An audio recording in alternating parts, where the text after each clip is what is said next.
क्या शुभमन गिल ने सच में यशस्वी जायसवाल की सेंचुरी रोकी है? आखिर क्या कारण था कि यशस्वी जायसवाल को शुभमन गिल ने शतक नहीं बनाने दिया? और लोग अब शुभमन गिल की तुलना हार्दिक पांड्या से क्यों करने लगे हैं? और अचानक से लोगों को केएल राहुल क्यों याद आए? और लोग शुभमन गिल को क्यों कहने लगे कि केएल राहुल जैसा बड़ा दिल रखो शुभमन गिल? तो आखिर शुभमन गिल ने कैसे जायसवाल की सेंचुरी रोकी और हार्दिक पांड्या ने ऐसा क्या किया था कि उनकी तुलना शुभमन गिल से हो रही है? और केएल राहुल ने ऐसा क्या किया था कि लोग उनको बड़ा दिल वाला कह रहे हैं? ये सब कुछ बात करूंगा मैं इस वीडियो में और आपको बताऊंगा पूरी डिटेल के साथ। लेकिन उससे पहले आपको बता दूं कि चौथा मैच इंडिया और जिम्बाब्वे के बीच जो हुआ उसमें जिम्बाब्वे ने 152 रन बनाए थे और इंडिया ने जो टारगेट था वो 15.2 ओवर में बिना कोई विकेट गंवाए बना दिया। और इसमें सबसे बड़ा जो रोल है वो रहा यशस्वी जायसवाल का और उसके बाद शुभमन गिल। यशस्वी जायसवाल ने 93 रन बनाए जबकि शुभमन गिल ने 58 रन बनाए। और यशस्वी जायसवाल के जो ये 93 रन थे यही अब शुभमन गिल के ट्रोल होने का कारण बन गए, क्योंकि शुभमन गिल अगर एक गलती नहीं करते तो यशस्वी जायसवाल के ये 93 रन 100 भी हो सकते थे।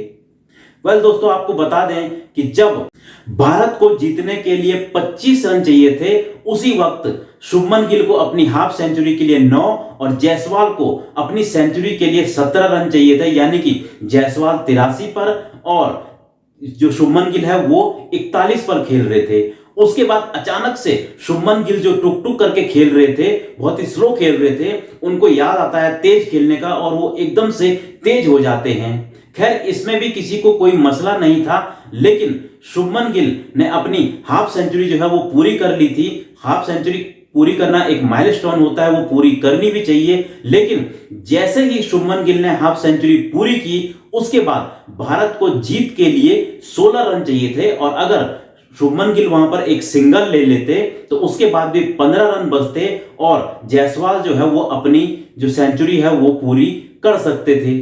लेकिन ऐसा हुआ नहीं।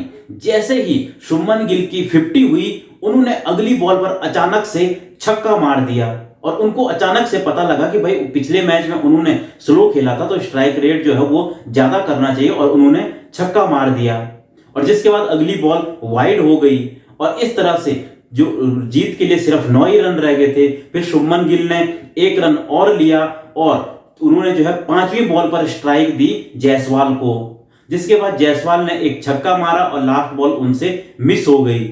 और फिर जब जायसवाल दोबारा बैटिंग करने आए तो उनके 89 रन थे और जीत के लिए सिर्फ 2 ही रन चाहिए थे। जायसवाल ने चौका मारा, टीम इंडिया मैच जीत गई और इस तरह जायसवाल 93 रन पर ही नॉट आउट रह गए। अब लोग शुभमन गिल को ट्रोल कर रहे हैं कि भाई उनको जब उनकी 50 पूरी हो गई थी तो उसके बाद वो छक्का नहीं मारना चाहिए था और लोग हार्दिक पांड्या के साथ उनकी तुलना कर रहे हैं, क्योंकि हार्दिक पांड्या ने वेस्ट इंडीज में तिलक वर्मा के साथ ऐसा ही किया था। जब तिलक वर्मा की सेंचुरी होने वाली थी तो हार्दिक पांड्या ने उनसे कहा कि रुको रुको रुको और अचानक से हार्दिक पांड्या तेज खेलने लग गए और उन्होंने ही सारे रन बनाए और तिलक वर्मा अपनी सेंचुरी पूरी नहीं कर सके। जबकि तिलक वर्मा एक युवा खिलाड़ी के तौर पर वहां गए थे तो उनकी अगर सेंचुरी होती तो उनको थोड़ा सा और कॉन्फिडेंस मिलता।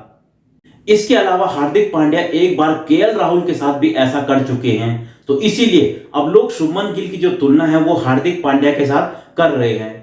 जबकि पिछले साल हमने वर्ल्ड कप में देखा है कि जब केएल राहुल और विराट कोहली खेल रहे थे तो विराट कोहली वहां पर अपनी सेंचुरी के करीब थे और केएल राहुल तब चाहते तो बड़े शॉट्स मार सकते थे, लेकिन उन्होंने ऐसा किया नहीं। उन्होंने सिंगल लेकर कोहली को स्ट्राइक दी और उनकी सेंचुरी पूरी होने दी। और इसीलिए लोग कह रहे हैं कि शुभमन गिल आपको भी केएल राहुल जैसा बड़ा दिल रखना चाहिए था। आप कप्तान बने हो, अगर आप बड़ा दिल भी रखोगे तो आप एक दिन लीडर भी बनोगे। और इसीलिए लोग कह रहे हैं कि शुभमन गिल ने ही यशस्वी जायसवाल की सेंचुरी रुकवाई है। तो अब आप लोग भी अपनी राय दीजिए कि क्या वाकई में आपको भी लगता है कि शुभमन गिल की वजह से जायसवाल सेंचुरी नहीं कर पाए? आप लोग भी इस पर अपनी राय कमेंट बॉक्स में दे सकते हैं। मिलता हूं मैं आपको एक और ऐसी ही वीडियो में।